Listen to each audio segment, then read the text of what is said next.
let's talk about how to measure finished square footage. We all hear these different terms like finished living area, finished square footage, heated living area, heated square footage, GLA.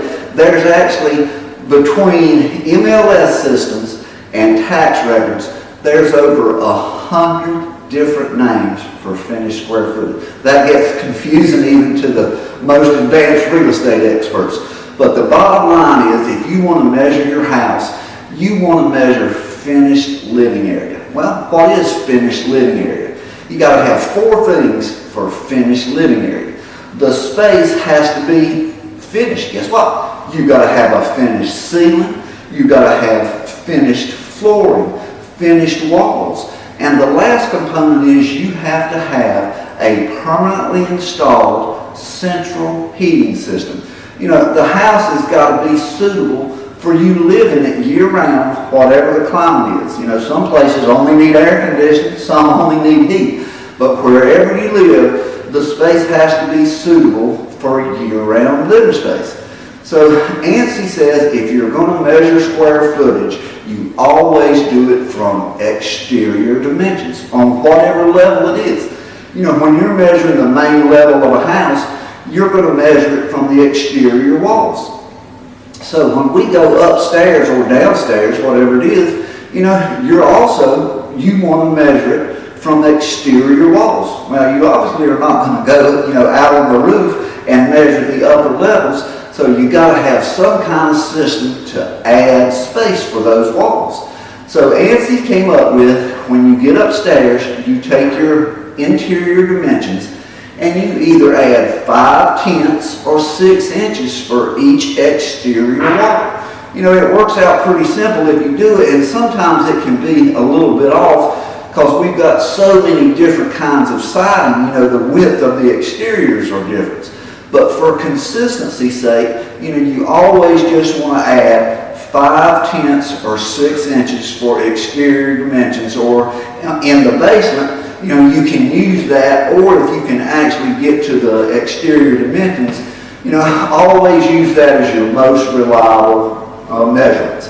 Now, ANSI says that you should take your first level, second level, third level, whatever, add those together for one finished square footage total.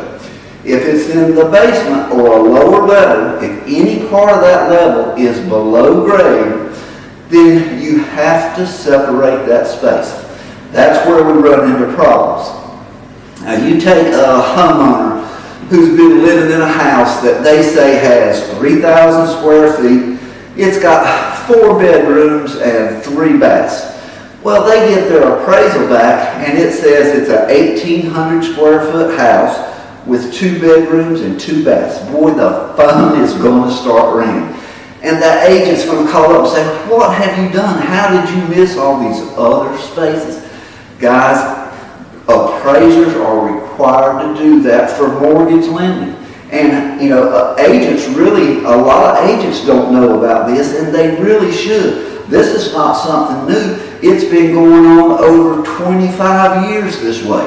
And it doesn't have anything to do with value. It's just a method of comparing spaces. Now, wouldn't it be nice if agents, appraisers, assessors, and architects all use the same measurement method?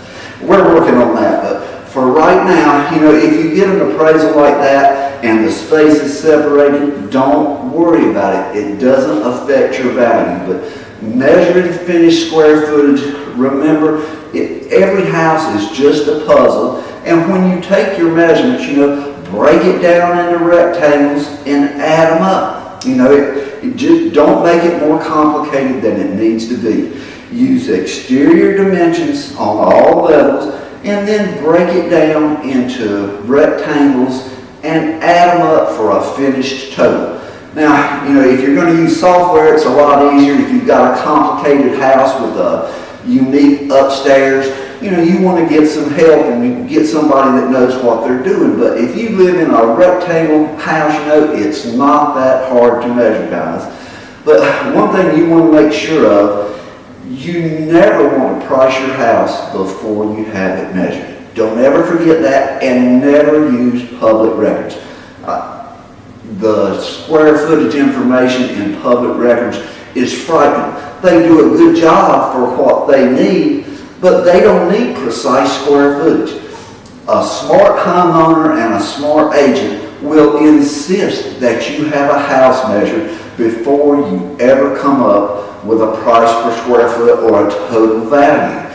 Because you have to remember that the all-powerful price per square foot formula only works with finished living area.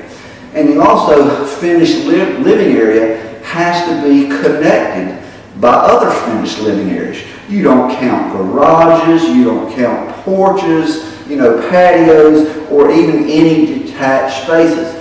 Finished living area has to be connected by other finished living areas. Now, one of the biggest problems with finished living area, and one of the biggest disagreements between agents and appraisers and architects for that matter, is measuring stairs. Do stairs count as square footage on one floor, on two floors? How do you do that? Well, ANSI says that you count stairs as finished living space on all levels that they serve. What does that mean? It means if you've got a two-story house, you're going to count stairs on the bottom floor. You're also going to count them on the top floor. If you've got an upper level, you're basically going to take that staircase, raise it up, and count it as finished living area on the second floor, as well as the area on the bottom floor underneath it. If you've got stairs going to the basement, you don't cut out a hole on the main level. You're always going to include that main level as one solid area. Even if the stairs are finished, unfinished, it doesn't matter. You're still not going to cut out a hole for a staircase. Just remember, stairs count as finished living area on all floors. So just make sure, before you come up with your price per square foot formula, make sure you know how many square feet of finished space that you have, because at the end of the day, size does matter.